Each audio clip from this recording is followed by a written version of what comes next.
Assalamualaikum warahmatullahi wabarakatuh. Perkenalkan, nama saya Claresta Belinda Larsati dari kelas 10 MIPA 4. Di video ini, saya akan menjelaskan tentang salah satu daur biologi kimia. Apa itu? Saya akan menjelaskan tentang daur karbon. Bagi yang belum tahu, yuk simak videonya. Apa sih daur karbon itu? Kok baru denger ya? Sebelum kita memasuki materi daur karbon, pertama-tama kita harus tahu dulu tuh, apa sih artinya karbon?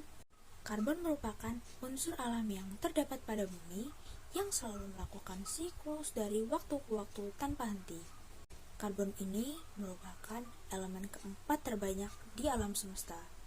Karbon terdapat di udara dalam bentuk CO2 atau karbon dioksida. Karbon ini terdapat pada seluruh benda mati dan makhluk hidup tanpa terkecuali, seperti tumbuhan, hewan, manusia, bahkan di dalam perut bumi. Bagi kalian yang ingin tahu seperti apa sih bentuk karbon itu seperti ini. Karbon mengalir di antara masing-masing penampungan dalam pertukaran yang disebut dengan siklus karbon. Nah, akhirnya nih, kita masuk dalam materi daur karbon.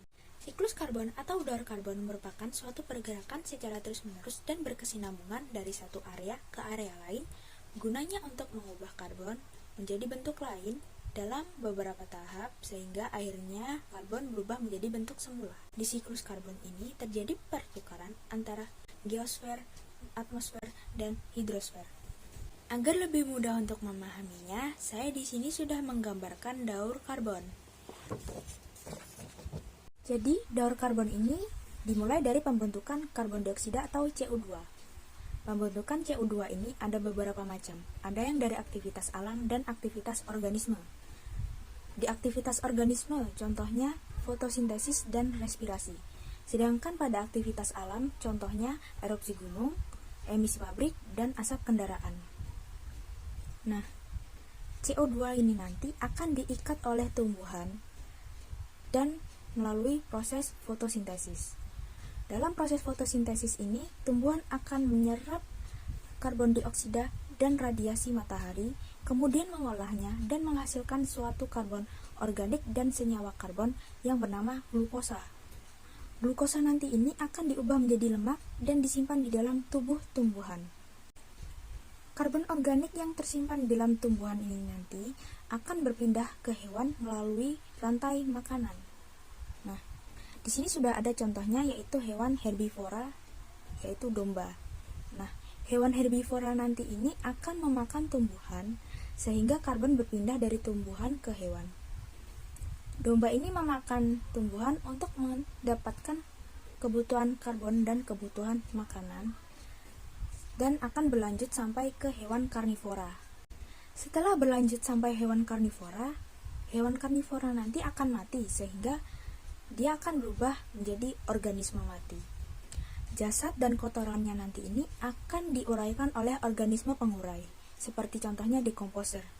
Di proses penguraian ini, karbon organik akan berubah menjadi senyawa anorganik atau karbon anorganik. Nah, karbon anorganik ini nanti akan berubah menjadi karbon organik setelah terkubur selama bertahun-tahun, lalu akan menjadi fosil dan bahan bakar fosil. Seperti yang kita ketahui, bahan bakar fosil ini adalah sumber dari pembuatan bahan bakar industri, kendaraan, dan lainnya. Dinantikan bahan bakar fosil ini akan diolah kembali sehingga akan digunakan di pabrik dan kendaraan dan lain-lain. Dari proses itulah dihasilkan kembali karbon ke atmosfer. Di perairan pun terjadi daur karbon, namun berbeda dengan daratan. Kalau di daratan kan oksigen dihasilkan oleh tumbuhan. Berbeda dengan perairan, di perairan tugas itu dilakukan oleh organisme fotoautotrof seperti ganggang dan sejenisnya. Pada ekosistem perairan, karbon dioksida akan disimpan dalam waktu yang cukup lama dalam bentuk sedimen atau batuan. Dalam proses waktu yang cukup lama juga, karbon dioksida akan dilepaskan melalui proses pelapukan sehingga membawa karbon ke air. Karbon dioksida di dalam air tadi akan berubah menjadi ion karbonat. Ketika matahari menghangatkan karbonat tersebut, maka karbonat itu akan kembali menuju atmosfer dan berubah sebagai karbon dioksida lagi. Jadi seperti itulah daur karbon. Semoga penjelasan yang saya jelaskan tadi bisa dimengerti ya.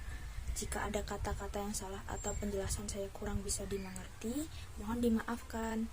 Sekian dari saya. Wassalamualaikum warahmatullahi wabarakatuh.